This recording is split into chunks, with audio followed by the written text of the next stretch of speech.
Welcome to Jets Rewind. I'm Marty Schupak. I'm in Valley Cottage, New York, and Ralph Schwarega is in the middle of the ocean in Honolulu, Hawaii. Yeah, Hawaii. Ralph, how you doing? I'm doing very well. Okay, and we are going to be joined momentarily by Ray Clifford, who's he's on his way, but we're going to start right in. Ralph, this is Super Bowl week. We really didn't spend a lot of time when the Jets anniversary. We had a show that night. Yeah, What recollections do you have? Where were you when you watched the game? I was at my house in my den watching like I always watch football, and I remember watching with my father. My father turned to me at some point and said, "The mob has gotten to this game. This game is fixed." You said that, your dad? Yeah, he Yeah, was your a dad was. good guy. I was watching it at home. We had just bought a color TV, our first one. So it was good. I had placed three bets with guys in school. I got like 10 to 1 odds. One of them, I'm still trying to collect the money. I see him I saw him at a high school reunion. Of course, I mentioned it, but it was really good times. And as we approach this week, Kansas City is playing Philadelphia. We're going to talk about it a little bit, but do you know, and we should have looked this up, are there any ex-Jets that are playing on Sunday? Hi, Ray. How you doing? Hey, how's it going? Oh, Welcome. on Philly or Kansas City? Yeah, we should have looked up. My hunch would be yes. You know what I wanted to ask you guys? Do you remember what the point spread was in the Jet game? Because in my mind, it was always 18.5, but I know it moves around. I remember I thought it was 18. I remember 18 and a half. Because I read the other day that it wasn't the highest point spread in a Super Right. Bowl. This isn't even my question. You know what the highest point spread was? It was 18.5, they said. It was the San Francisco when they had Steve Young against the San Diego San Diego, Chargers. yeah. Yeah, and they covered too. Right, right. Yeah, which is interesting. All right, Ralph, we're going to start again from your agenda. Give us a Super Bowl trivia, this being Super Bowl week. All right, the Super Bowl trivia this week is there were four quarterbacks who have started Super Bowl games for two different teams. Can you name them? Well, I think one of them we know. I'm writing down, and we're going to come back to this. Mm-hmm. Obviously. Ray's already got it. Okay, Ray always I'm gets still it. working on the first one. Right. The one that Marty says is obvious. I'm like, oh, okay, who's Yeah. obvious? All right, let's go I right know to the one. right to the next item. Look, everything is Jets quarterback, what they're going to do. We just had the Super Bowl. A report came out of the Super Bowl that Joe Douglas is all in on Aaron Rodgers. He's going to do everything he could to get him. I don't know why he would say anything, but I don't know if it makes a difference. But Well, can you believe who reported this? yeah, I don't know. I just saw it like on the internet, and then Ian Rappaport was on FAN on Friday, and they were talking about it. He said that the Jets expect to have intel or information very soon, whether he wants to come. Obviously, this is like tampering. They can't say, but Right. but they're going to do something. But Ray, today is Sunday. 1 week is a Super Bowl, and we're going to know a little bit more, Ray, on Wednesday after the Super Bowl, because that's when we'll know where everything stands with Derek Carr. I wanted to ask Ray this right off the bat, Ray, and don't hang up on me. All right, you can start shaking your head. I've got the button ready. Yeah, statistically, I didn't look, but I've heard that, except for his time in Miami, that Ryan Tannehill's stats are not much less than Derek Carr's. Do you like Derek Carr that much better than Ryan Tannehill? Yes. I'm not. I mean, Tannehill was a serviceable quarterback, but I don't think he's somebody that I trust to be able to, really lead the team all the way. I'm not even 100% sure on Derek Carr, but if I had to choose between the two, I'm definitely more into Derek Carr.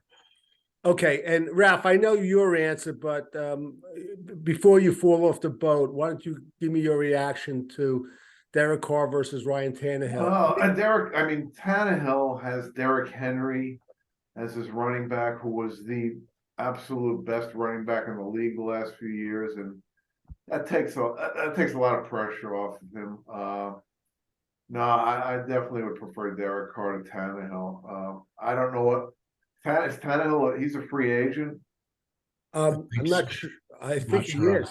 I'm not sure. I think I All keep. right, so if they don't have to give anything up for him, it doesn't excite me that much because I like Ray. I think he's kind of a game manager, but boy, I Well, hadn't even thought of. He hadn't even been on my radar. we're going to go over a couple of scenarios, Plan B for the Jets. But Ralph, you want to describe something about Jimmy G and some comparison. Why don't you get into that? I'm Yeah, actually going I to look up mean, about Ryan Tannehill. for anyone who listens to the show, they know that I'm not a big Jimmy G fan. I think Ray, you like him a little more than I do, and probably you do, Marty. But one night, it just occurred to me a guy who I thought was a really good comp for him, a guy who played some time ago. But I'll give you some information about him. See if you can guess who it is.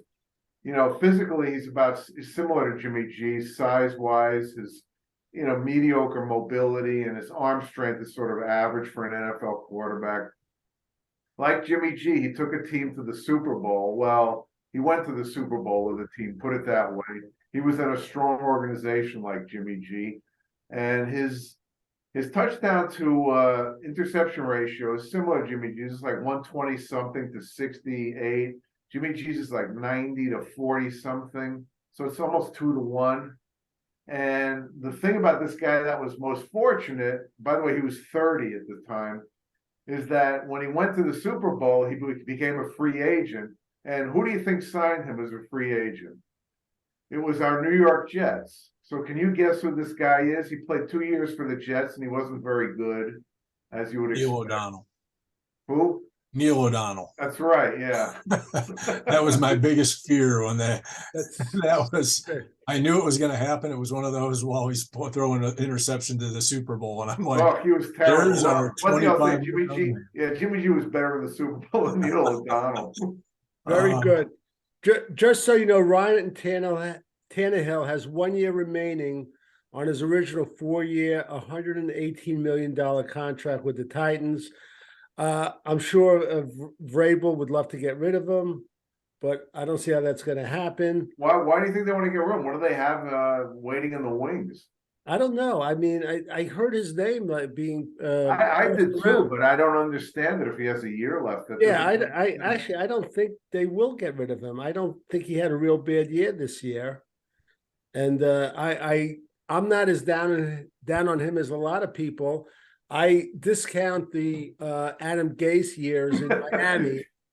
Bad influence. Yeah, so his numbers for Tennessee are a little better, but let's move on because this is a show about the Jets, and that's what we want to talk about. As it stands now, okay, and I've done this every show the last 2 shows. Ray, gun to your head. Who do you think's the Jets quarterback opening day next year, 2023? I will go with, I think it'll be Rodgers. You think so? I think teams are making, from what I hear, teams are already have agreeable offers lined up with the Raiders. And I don't think one of those teams is the Jets. So if Carr says no, is the only way we're going to have a shot at him. Because if he says no, then they're going to have to release him as a free agent. Then we got a shot. But I don't think we're one of the teams throwing out. I think they're making a bigger play for Rodgers than for Carr. So gun to your head, you think it's going to be Rodgers? Yeah. All right, Ralph, how about you? How about you, Ralph?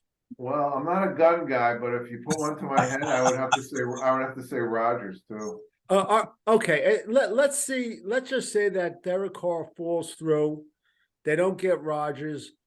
What do you think would be a decent plan B? I was trying to come up with one. I thought maybe bringing in Baker Mayfield and having him go head to head with Mike White, but I don't know. Right, yeah. Yeah, Mike White will probably be in LA with that's what I'm hearing. But LaFleur. Yeah. I'm looking for suggestions because if they don't get Rodgers, the Jets quarterback room is going to be very bare. So, Ralph, why don't you start out? I think if Mike White stays, they're not going to go for Baker Mayfield. They probably think he's as good as Baker Mayfield.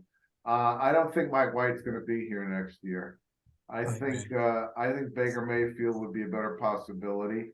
Obviously, the Aaron Rodgers thing is down the line, so it's really tricky unless they can get some backroom handshake. If you can trust the guy, I guess if he said he's going to play, he's going to play. I don't know why he'd want to play for the Jets. Being a Jet fan for 55 years, you always wonder why anyone would want to come to this organization. but there are a few things pointing in that direction. And I don't think Mike White is going to be a Jet this year.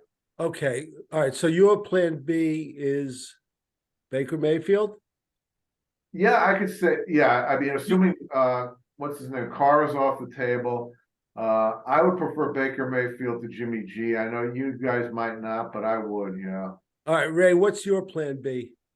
Well, and before that, I would say that things might have changed on that front as well with what happened with Brock Purdy. They actually might try and make an offer for him for another year. Ray, could I just interject? Because I know you've been out of the loop a little bit, but Shanahan, they asked him directly, do you see any scenario? I heard that. Jimmy J, he says absolutely not. And I believe him the way he said it. I believe him, but did he say that before Purdy was hurt or after? Afterwards. Okay.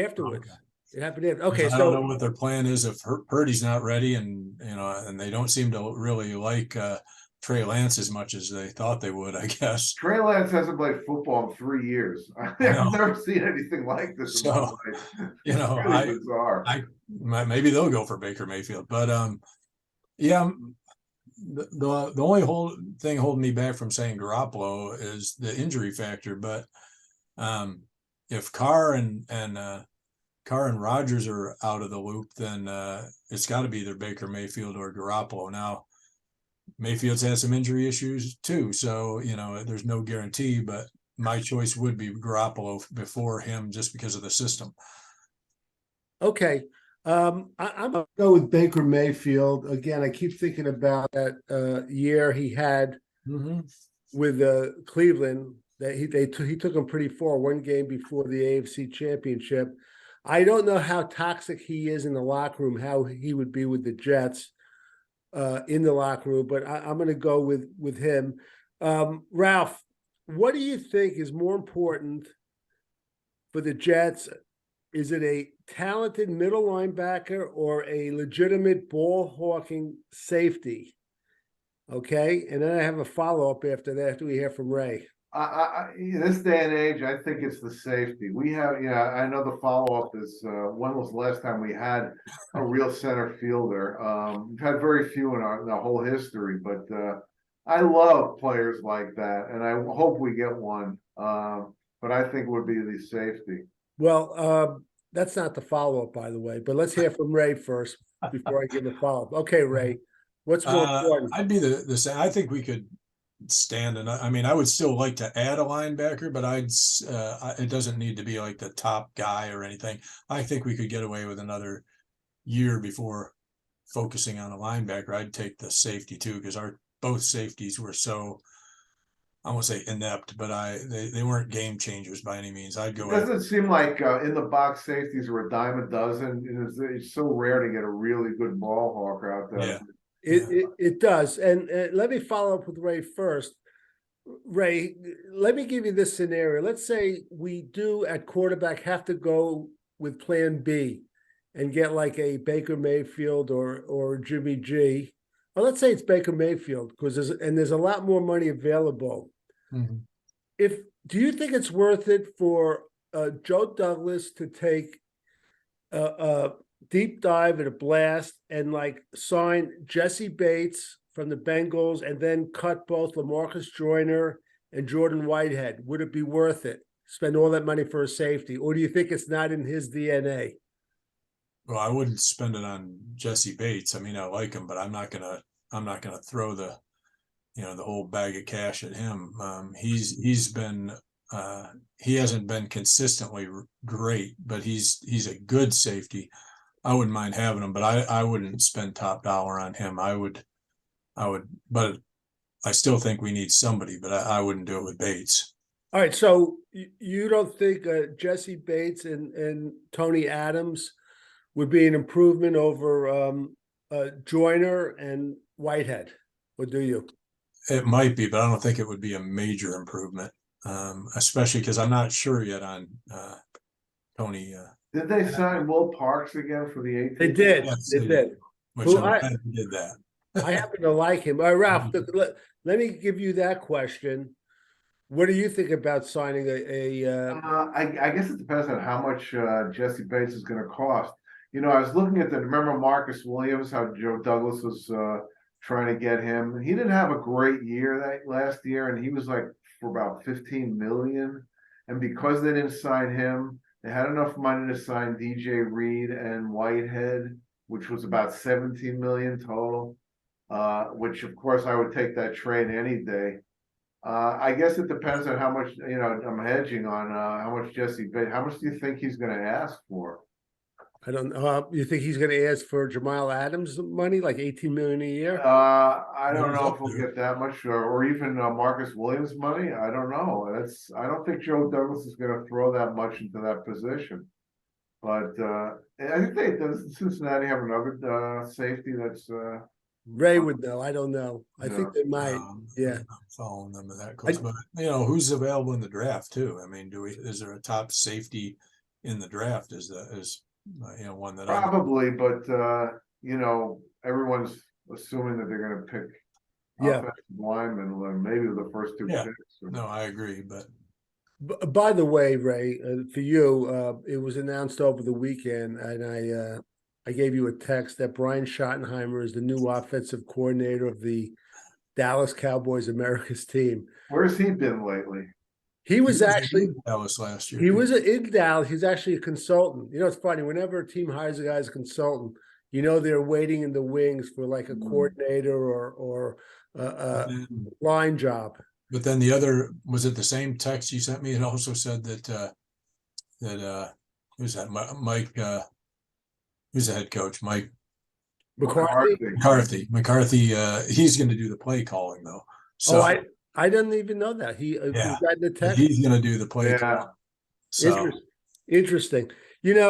With Aaron Rodgers, he's playing with a wide receiver, Alan Lazard, and what I like about him is he's got great size.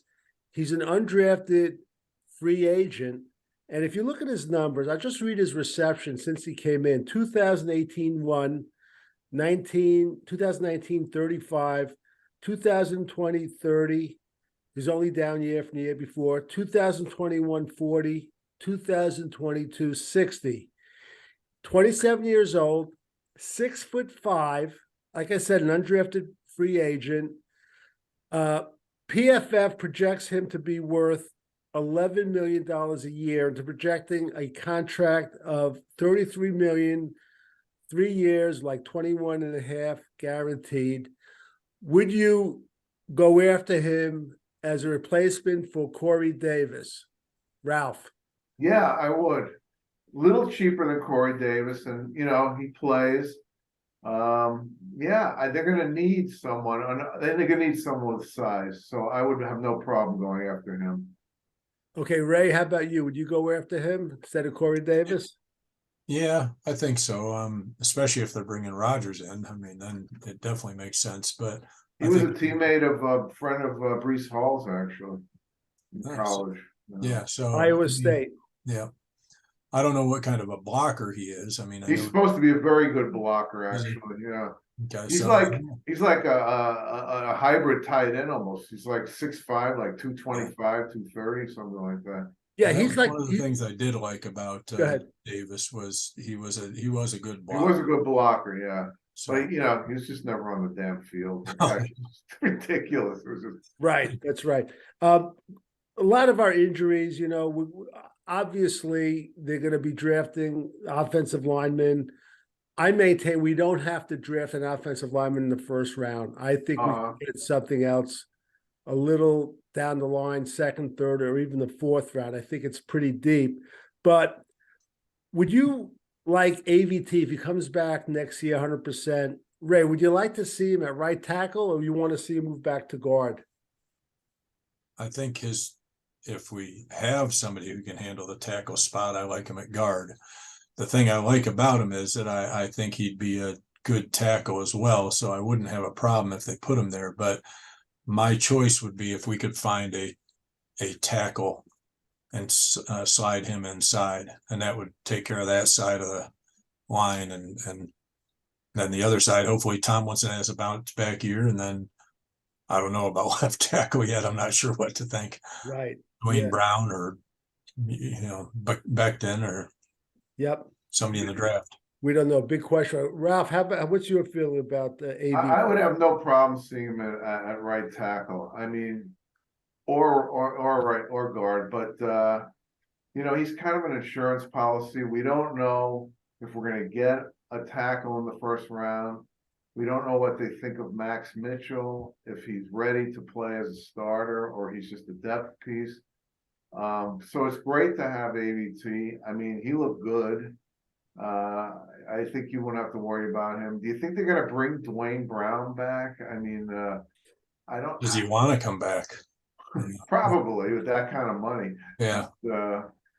I don't know. I mean, and Fan, forget about it. He's gone, and he's gone. Here's the guy cheats so much. That guy, every freaking play, he was pulling out early, and they weren't calling it. It was like Earl Monroe with the spin move. He established it, even though it was a traveling. He was carrying the ball, but he did it every time, so they just let it go. Right. Ralph, the comparisons when the Jets had Brett Favre, and again, they were 8-3 before he got injured, and like Aaron Rodgers. The one thing that I see different is that the Jets really don't have a quarterback right now if they don't get Rodgers or another quarterback. They got Favre, they had Chad Pennington, if I remember right. Did they still have him, and they got rid of him They got rid of him when they got Favre. Yeah, right. But I'll tell you, Pennington, he was kind of broken down then. I guess he had a pretty good year with Miami, but took him to the playoffs. You did take him to the playoffs. He was the comeback player of the year. Beat us in the final game to go.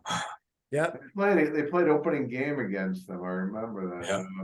But I don't know. Do you think that is an impact?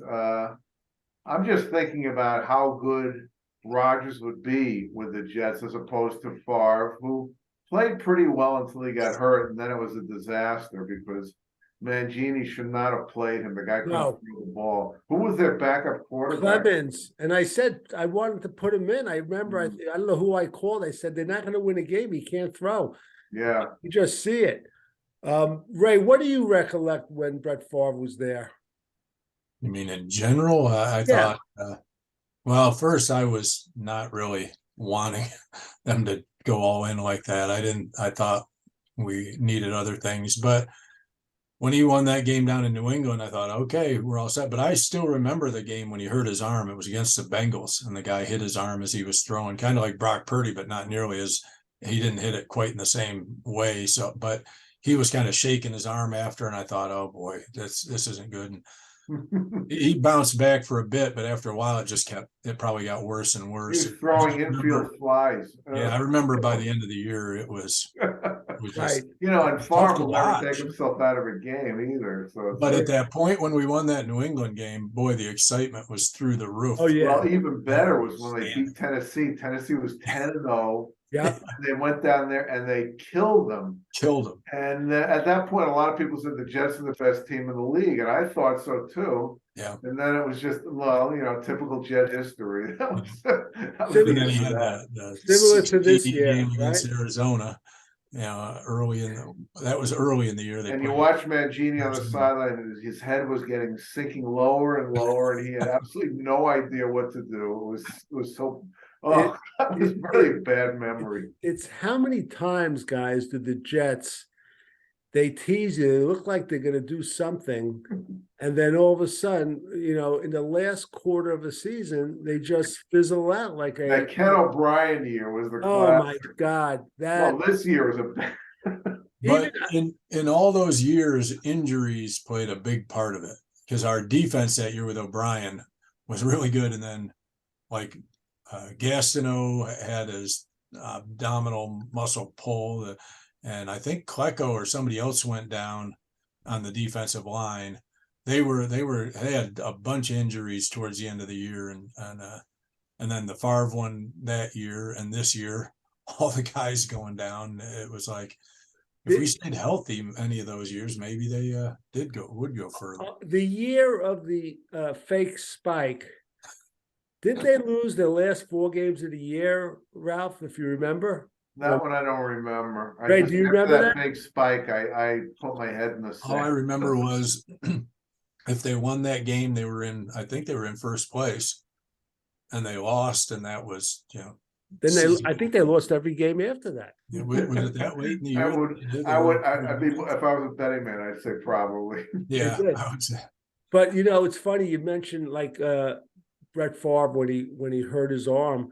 Some people around the league, there's been whispers that Josh Allen hasn't been the same since Bryce Huff hit him with a throw arm.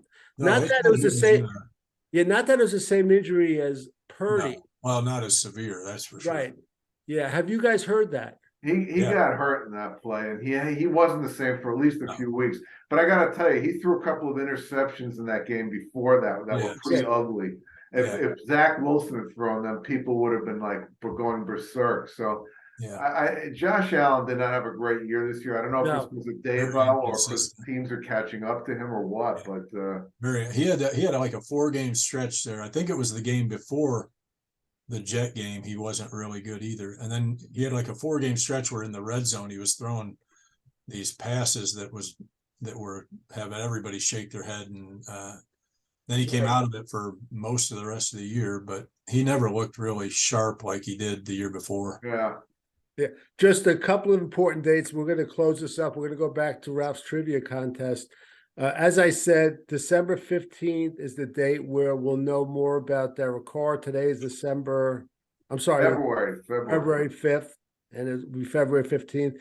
And March 15th is the first day you could sign a free agent, unrestricted free agent. Now, between that, there's a lot of things that are going to happen. I know the Jets, they're going to have to tender at least one, maybe more players. Ralph, what do you think they should tender Bryce Huff at? Because every time you tender him for more money, it's a higher draft pick. So what you can tender him like a second or a third or something like that. Is there a limit on what you can tender them at? I don't understand the tender. I'm not sure, but I remember who was the receiver we lost to Washington? Coles. And what happens is they tendered him as at a 1, I believe, and afterwards everyone said they should have tendered him as a 1 and a 3. Now, what I've heard is that the plan might be to tender Bryce Huff as a number 2 pick. That's what I was thinking. But I'll be honest with you, if I'm a team like picking late and he's around, I might sign him and give up my 2nd round pick. What do you think, Ray? Yeah, go on, Ray. I mean, the only thing I'd say is we got to see more of him on the field if we're going to do that. We can't be a situational thing where he might get a few plays a game. I want to see him be more of a factor on the field if we're going to put that kind of investment in him, because I like when he's on there, he seems to make a difference, but then it's very limited on how they use him at this point. So I'd like to see that expanded, and if he can handle that, he's definitely worth it too. Well, but they got to make the decision before that, don't they? They do. What's your feeling, Ralph? And let's just say I would tender him with a 2. I was thinking that all along. It's just such a premium edge rushers. Can he do it? Maybe not on a regular basis, but someone probably would take a chance on him. Yeah. And he might be able to. They really haven't given him a fair chance. Yeah, I mean, if a team like the 49ers signed him for a second, I'd be very Right. upset, picking that late in the first round. And Mhm. again, Probably do really well on the Niners because the offenses are worried about Bosa and they're worried about right. I can't think of the other guy's name. They got Yeah. plenty of guys, so he'd be free to do whatever. Yeah. He would look good in that team. All right, we're gonna go to the trivia contest. Anything else you guys want to add about Yeah, I just wanted to go ahead, Ralph. the one thing you forgot. Who was the last good ball hawking center field safety that the Jets have had? Who do you think, Ray? I'm gonna say Victor Green. Victor Green. I'll say that too, but I'll never forgive him for that Denver game. I actually thought Kerry Rose was pretty good. Yeah, Kerry Rhodes was pretty Terry good. Rose, okay. Talk about a bum though. That guy. Yeah.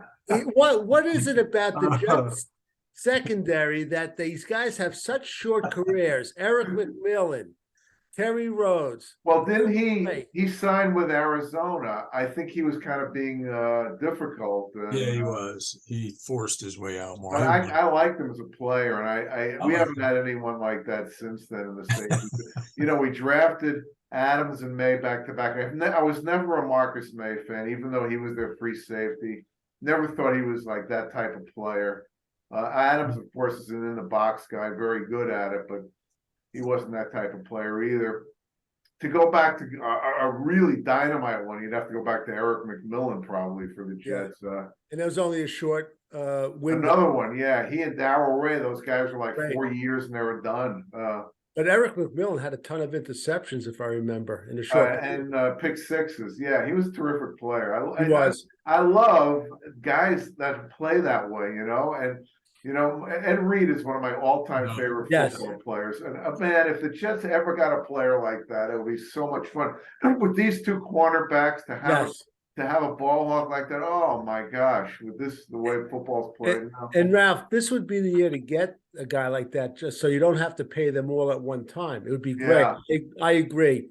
But I'll say this, and I said it last time. I really think if the Jets get a quarterback, how do I put this? Not having a quarterback last year masked a lot of things with our defense. We don't know how good they could be. And I really believe if we have a really good quarterback, instead of these freaking 3 and outs, we develop some good drives. I think our defense will even be better. Fresh. Third and 21, LaFleur. That was he's the master of calling a 3rd and 21. By the way, you know what Adam Gase does now?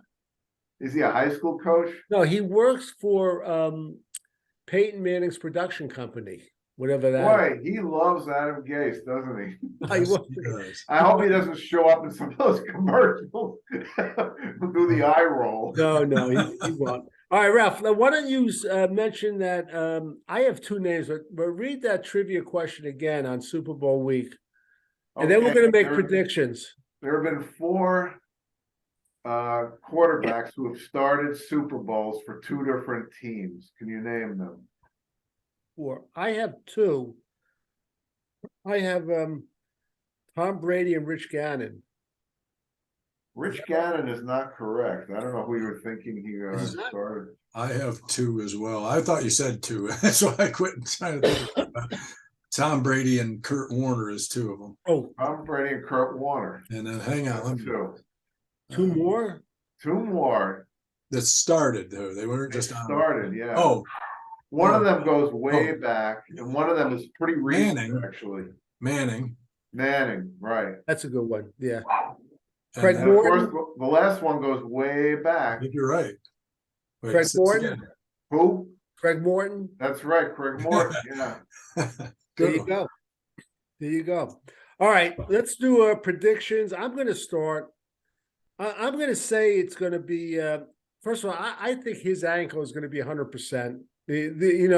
Everyone complains about having a week off between the championship game and the Super Bowl. I don't like having a week with nothing, but I think it's good just because of something like this Uh-huh. when there's an injury. We want to see players at their best. I think he's going to have a spectacular game. The offensive line is a bit better. They're not great. They're a bit better than they were when they played Tampa Bay. I predict they're going to roll over Philadelphia. It's going to be 34-21, the Chiefs. Ray? I'm gonna be. I mean, I would like to see the Chiefs, but I'm gonna go with Philly because I'm not sure the Chiefs' defense is good enough to hold Philly to 21 points. But I do think Mahomes is going to be fairly healthy, but the Eagles' D is a little better too. So I think it's going to be more the opposite, like 34-27 Philly. Okay, I'm putting it down. All right, Ralph? Well, at the beginning of the playoffs, I thought the Chiefs were going to go all the way, but watching Philly in their two games, they absolutely destroyed two teams. I think they frankly have been the best team in the league from the beginning of the year, and I still think they are. And I'm going to pick them like 27-20. Okay, so Ralph and Marty are for the Chiefs. We're picking the Chiefs, and Ray's picking the Eagles. I'm picking the Eagles too. I thought he was picking the Eagles too. Wait, you're picking the Eagles, Ralph? I'm picking the Eagles. I think they've been the best team all year, and I think it's going to continue. 27-20? Yeah. Oh, I inverted the numbers. Okay, there you go. I'm the Wow. only one picking Kansas City, and you two guys are picking the Philadelphia cheesesteaks. So who do you want? Well, I think the other reason I want to see the Empire State Building light up again. Yeah, I know. Colors, yeah. Ray, I don't think there's anyone in a 35-mile radius of New York City, of the Empire State Building, that wants the Eagles to win. Oh man, I never saw so much fallout as that. Oh, But it was like, well, geez, almost as bad as if they'd have lit up the Patriot colors. I don't even get it. Why? I just don't get why they did that. I have no idea. I still don't understand what the explanation is. The following day on FAN, they had the local legislature. He said he's going to get to the bottom of it, and they have a separate social media company and a committee. I thought the explanation, well, we've been dying to put up green for years, but we've given up on the Jets. That's it. That's it. The Jets will never let us do it. So. That's right. Okay, for Ray Clifford, Ralph Schrager, Marty Schupak, and check out our website, jetsrewind.com. Take a look at our draft history. It's one of the most fun things you ever want to see. Enjoy Super Bowl week. Have a good time with the commercials and all the nachos. Until next time.